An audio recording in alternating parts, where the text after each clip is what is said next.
సై national టీవీకి స్వాగతం. CM Revanth రెడ్డికి నీటి కేటాయింపులపై శ్రద్ధ లేదని అన్నారు మాజీ మంత్రి కేటీఆర్. వేసవి ప్రారంభంలోనే త్రాగునీటి సమస్యలు మొదలయ్యాయని విమర్శించారు. పల్లెలు పట్టణాల్లో త్రాగునీటి కొరత తీవ్రంగా ఉందని అన్నారు. ప్రభుత్వ వైఫల్యం వల్లే వేసవిలో తాగునీటి కొరత ఏర్పడిందని విమర్శించారు. ఇది వచ్చిన కరువు కాదు, కాంగ్రెస్ తెచ్చిన కరువు అని ధ్వజమెత్తారు. పార్టీ గేట్లు ఎత్తడం కాదు, ప్రాజెక్టుల గేట్లు ఎత్తారని సీఎం రేవంత్ రెడ్డికి సూచించారు. ఫోన్ ట్యాపింగ్లు కాదు, వాటర్ ట్యాప్లపై దృష్టి పెట్టాలని అన్నారు.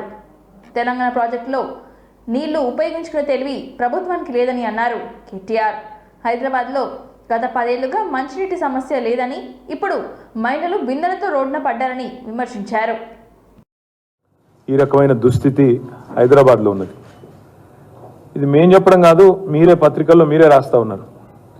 సికింద్రాబాద్ కంటోన్మెంట్లో ట్యాంకర్ల చుట్టూ మళ్ళా నీటి కోసం ముష్టి యుద్ధాలు చేయాల్సిన దుస్థితి దాపురించిన పరిస్థితి.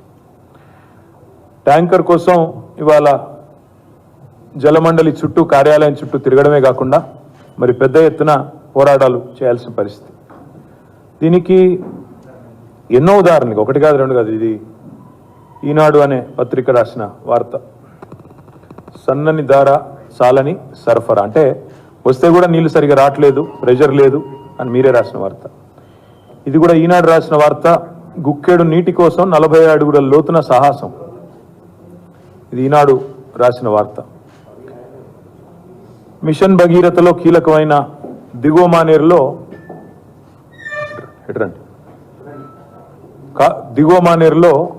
ఈ రకంగా నీళ్లు లేక మరి జలాశయమే ఎండిపోతున్నదని చెప్పి ఈనాడు పత్రికనే రాసిన వార్త. ఇవన్నీ ఎందుకు చూపెడతా ఉన్నా అంటే, ఇవాళ గొంతులెండి ప్రజలు కడుపు మండి దానికంటే ఇప్పటికీ 3-4 రెట్లు ఎక్కువ పైసలు పెట్టి ఇవాళ ట్యాంకర్లు బుక్ చేసుకొని కొనుక్కోవాల్సిన దుస్థితి వచ్చిన మాట వాస్తవం. హైదరాబాద్లో ఎవరిని అడిగినా, మీరు కూడా హైదరాబాద్లో ఉంటారు అందరూ, ఎవరిని అడిగినా చెప్తారు ఈ మాట. ఆనాడు మేము ప్రభుత్వంలో ఉన్నప్పుడు మంచినీళ్లను మానవ హక్కుగా గుర్తించి 38,000 కోట్ల రూపాయలతో రూరల్ ఏరియాలో మిషన్ భగీరథ చేపట్టినాం. దాదాపుగా మళ్ళీ 1,000 కోట్ల రూపాయలతో హైదరాబాద్ పట్టణానికి కూడా రాబోయే 50 ఏళ్ల పాటు ఇబ్బంది లేకుండా వాటర్ ప్రూఫింగ్, వాటర్ స్కేర్సిటీ లేకుండా చేసే ప్రయత్నం చాలా బ్రహ్మాండంగా చేసినాం. మరి దాన్ని నిర్వహించే సమర్థత కూడా ఈ ప్రభుత్వానికి లేదు. కనీసం మిషన్ భగీరథ లాంటి ఒక అద్భుతమైన ప్రాజెక్ట్ నిర్మాణం చేసి వాళ్ళ చేతుల్లో పెడితే దాని నిర్వహణ కూడా చేతగాని ప్రభుత్వం ఈ కాంగ్రెస్ ప్రభుత్వం అనే మాట నేను మీకు విజ్ఞప్తి చేస్తా ఉన్నా. వాళ్ళ అనాలోచిత, ప్రణాళిక లేని, అవగాహన లేని విధానాల వల్ల ఇవాళ ఎండాకాలం ఇంకా ఇప్పుడే ప్రారంభమైంది. మార్చ్ ముగిసింది, ఇప్పుడు ఏప్రిల్లో అడుగుపెట్టినాం. ఇంకా మే, జూన్ ఇంకా తీవ్రం ఉంటుంది. ఇప్పటికే ఎండాకాలం ఆరంభంలోనే తాగునీటి కోసం తన్లాట అనేది తారాస్థాయికి చేరుకున్నది. మేమేమో 24 గంటలు ప్రభుత్వంలో ఉన్నప్పుడు ప్రజలకు 24/7 కరెంట్ ఎట్లు ఇవ్వాలి, తాగునీరు ఎట్లు ఇవ్వాలి, రైతులకు సాగునీరు ఎట్లు ఇవ్వాలని మేము ఆలోచన చేసినాం. కానీ వీళ్ళ ఆలోచన ఎట్లుందంటే, వచ్చిందే అబద్ధాల పునాదుల మీద వచ్చినారు. 100 రోజుల్లో ఇది చేస్తాం, అది చేస్తాం అని చెప్పి అబద్ధాల పునాదుల మీద గద్దెకెక్కి వీళ్ళు 24 గంటలు ఒకటే పని చేస్తున్నారు. ఎవలను గుంజాలే, బీఆర్ఎస్ లెక్క ప్రకారమే అధికంగా కురిసిన మాట వాస్తవమా కాదా ధృవీకరించుకోవాలని చెప్పి కోసం చేతనైతే ఈ ప్రాజెక్టుల గేట్లు ఎత్తండి. పార్టీ గేట్లు ఎత్తడం, అదే పనిలో రాజకీయాలు చేయడం కాదు. ప్రజల కోసం ప్రాజెక్టుల గేట్లు ఎత్తండి. ఫోన్ ట్యాపింగ్ కాదు, వాటర్ ట్యాపింగ్ మీద దృష్టి పెట్టండి. మీరు చేయాల్సిన పని చేయకుండా ఇవాళ పనికిమాలిన పనులు చేస్తూ ఉన్నారు. సాగర్లో నీళ్లున్నాయి, నాగార్జున సాగర్. ప్రతిపక్ష నేతలు ఫోన్లను ట్యాపింగ్ చేశారని బీజేపీ ఎంపీ లక్ష్మణ్ ఆరోపించారు. నాంపల్లిలో బీజేపీ రాష్ట్ర కార్యాలయంలో నిర్వహించిన విలేకరుల సమావేశంలో ఆయన మాట్లాడారు. దుబ్బాక, మునగోడు, హుజరాబాద్ ఉప ఎన్నికల్లో ట్యాపింగ్ జరిగినట్లుగా ఆరోపణలు వచ్చాయని అన్నారు. దీని సూత్రధారులపై పూర్తి స్థాయి విచారణ చేయాలని అన్నారు. సిబిఐతో దర్యాప్తు జరిపించాలని డిమాండ్ చేశారు. అసలైన దోషులను వదిలిపెట్టవద్దని చెప్పారు. సీఎం రేవంత్ రెడ్డికి చిత్తశుద్ధి ఉంటే ఫోన్ ట్యాపింగ్పై సిబిఐ దర్యాప్తు కోరాలని డిమాండ్ చేశారు. కాంగ్రెస్ బీఆర్ఎస్ వైఖరి టామ్ అండ్ జెర్రీ ఫైట్లా ఉందని అన్నారు. ఎన్నికలు వచ్చినప్పుడు పరస్పర విమర్శలతో ప్రజలను మోసం చేస్తున్నారని ఆరోపించారు. ధరణి మీద విచారణకు కమిటీ వేశారని, దానికి అతిగతి లేదని అన్నారు. బీఆర్ఎస్ ప్రభుత్వం 10 ఏళ్ల పాటు ఫోన్ ట్యాపింగ్ చేసిందని చెప్పారు. దీనిపై గవర్నర్ను కలిసి ఫిర్యాదు చేశామని అన్నారు లక్ష్మణ్. ఢిల్లీ మద్యం కేసులో బీఆర్ఎస్ ఎమ్మెల్సీ కవితకు బెయిల్ రాలేదంటే ఆధారాలు గట్టిగా ఉన్నట్లే అని తెలుస్తోంది. దాన్ని ముగిసిపోతుంది. ఇప్పుడు బీఆర్ఎస్ కాంగ్రెస్ మధ్య కూడా ఒక నాటకీయ ఫక్కీలో ఇద్దరు కలిసి ఆడుతున్నటువంటి డ్రామాగా ప్రజలు భావిస్తా ఉన్నారు. ఎన్నికలు వచ్చేసరికి రెండు పార్టీలు తగాదాలు పడ్డట్టుగా ఒకరిని మించి ఒకరు తారాస్థాయికి విమర్శలు చేసుకొని బీజేపీ నేరుగా ఎదుర్కోలేక మోదీ గారికి పెరుగుతున్న ఆదరణ చరిస్మా నిర్వహించలేకపోతున్నాయి. కాబట్టి ఆ రకంగా ప్రజల దృష్టి మళ్లించేదానికి మోదీ అభివృద్ధి ఎజెండా, మోదీ సాధించిన విజయాలు, 10 సంవత్సరాల వారి పనితీరు ప్రజల్లో చర్చనీయాంశంగా ఇప్పుడు ఫోన్ ట్యాపింగ్ పేరు మీద రోజువారీగా మరి పతాక శీర్షికల్లో వాళ్ళ వార్తలు వస్తున్నాయి. ఆ యొక్క దర్యాప్తులో పబ్లిక్ డొమైన్ లో వచ్చినటువంటి వార్తలు అంశాలు చూస్తూ ఉంటే దిగ్భ్రాంతి కల్పిస్తా ఉన్నాయి.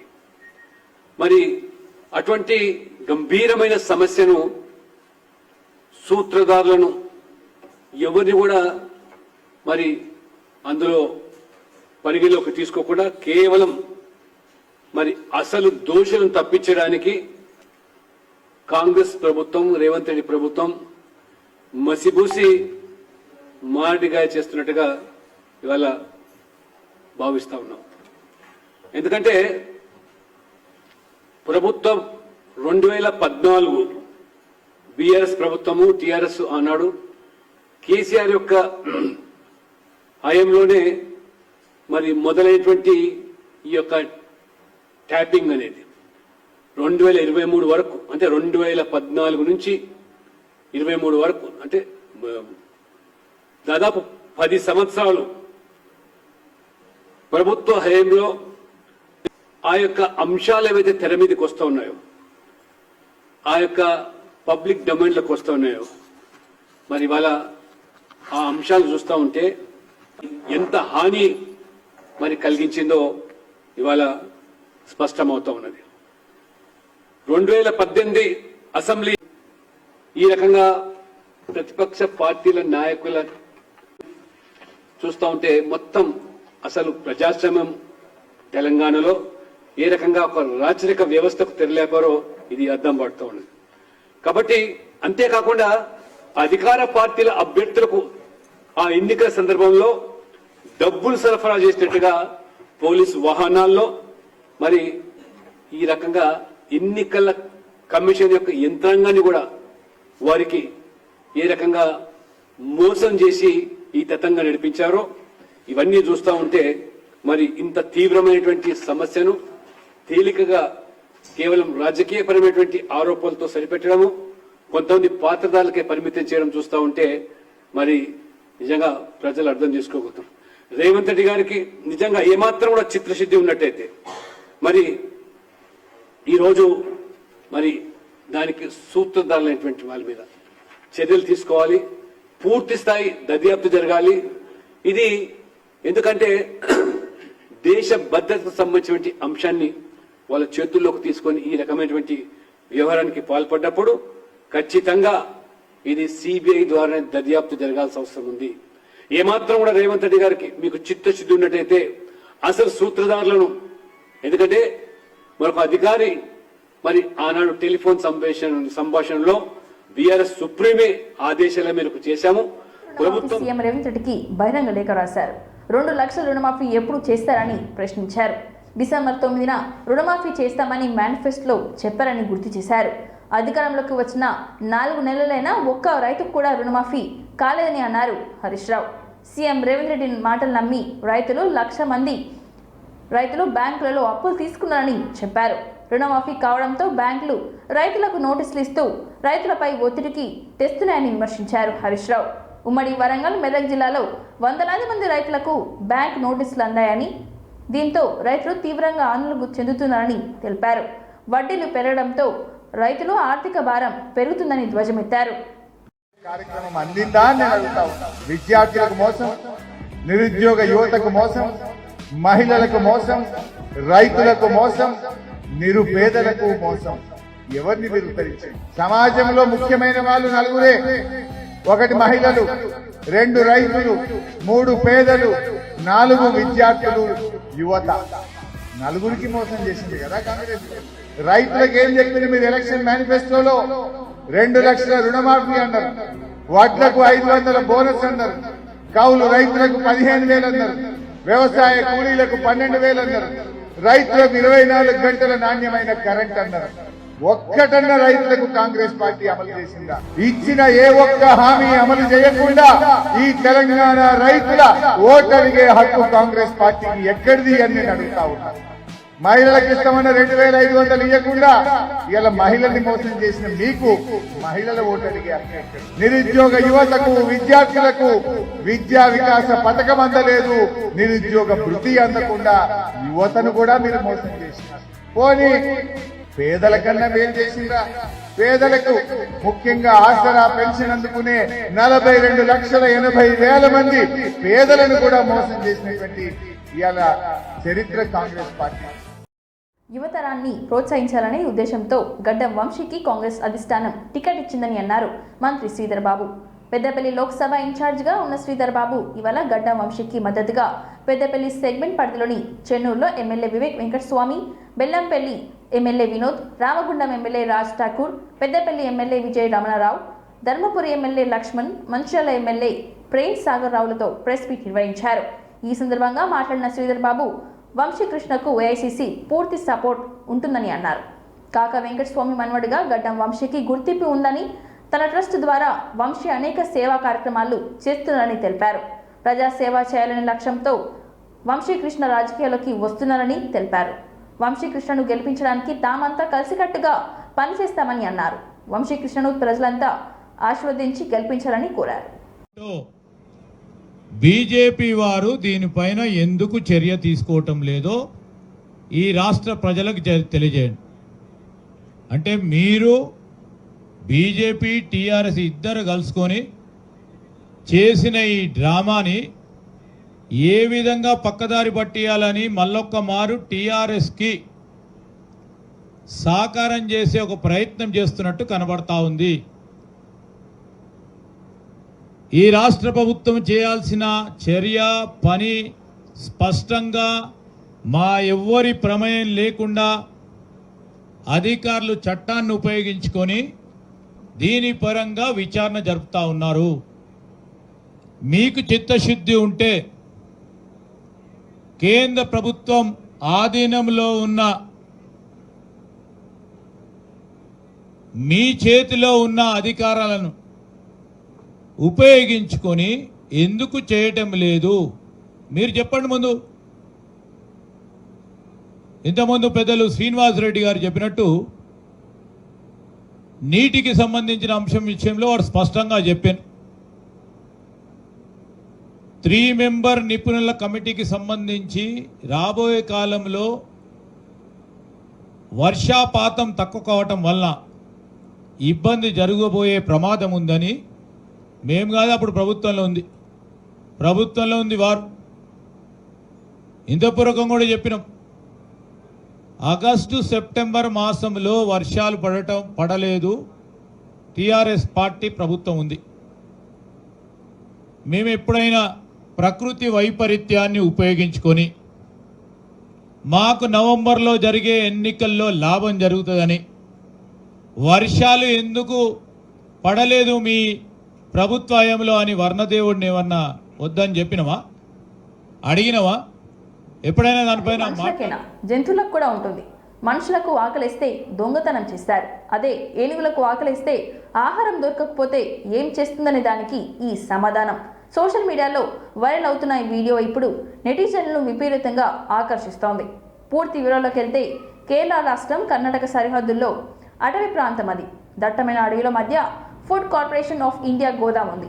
అక్కడ బియ్యం నిల్వ ఉంచుతారు. అడవిలో ఓ పెద్ద ఏనుగు ఆకలితో అలమటిస్తోంది. ఆహారం కోసం నేరుగా ఏనుగు ఆకలితో అలమటిస్తూ కార్పొరేషన్ ఆఫ్ ఇండియా గోదాంలోకి వచ్చింది. పెద్ద ఏనుగు రాకతో అక్కడ పనిచేసే కార్మికులు అందరూ షాక్ అయ్యారు. ఏనుగు అరుపులకు పరుగులు తీశారు. గోదాం ఏరియాలోకి వచ్చిన ఏనుగు నేరుగా గోదాం దగ్గరకు వెళ్ళింది. షట్టర్లు మూసి ఉండడంతో తన బలంతో పగలగొట్టింది. లోపలికి వెళ్ళింది. ఓ బియ్యం బస్తాను బయటకు తీసుకొచ్చి తన ఆకలిని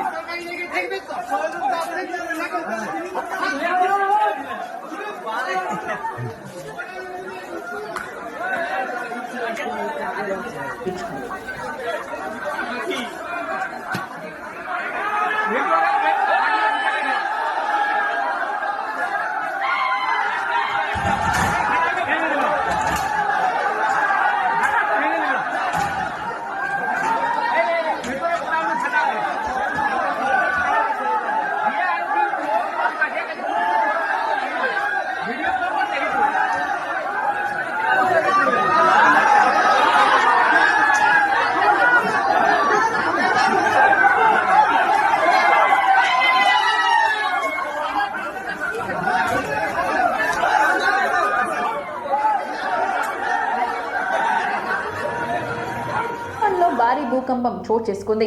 బుధవారం తెల్లవారుజామున తైవాన్ రాజధాని తైపీలో రికార్డ్ స్కేల్లో 7.4 తీవ్రతతో భారీ భూకంపం సంభవించినట్లు యునైటెడ్ స్టేట్స్ జియోలాజికల్ సర్వే వెల్లడించింది. తైవాన్లోని సిటీలో దక్షిణంగా 18 కిలోమీటర్ల దూరంలో 34.8 కిలోమీటర్ల లోతులో ఈ భూకంపం కేంద్రీకృతమైనట్లుగా అధికారులు తెలిపారు. ఆస్తి ప్రాణ నష్టం వివరాలకు ఇంకా తెలియరాలేదు.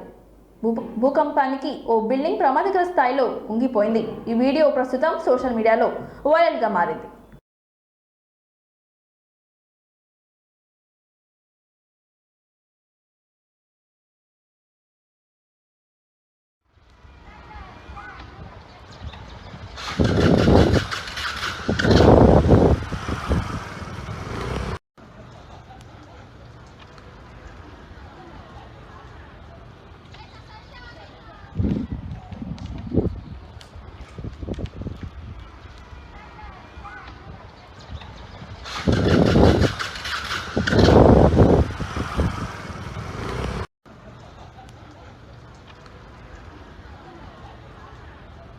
ఇంతటితో వార్తలు సమాప్తం. మరిన్ని వార్తలతో మళ్ళీ కలుద్దాం. చూస్తూనే ఉండండి ఓర్గల్లు 9 నేషనల్ టీవీ.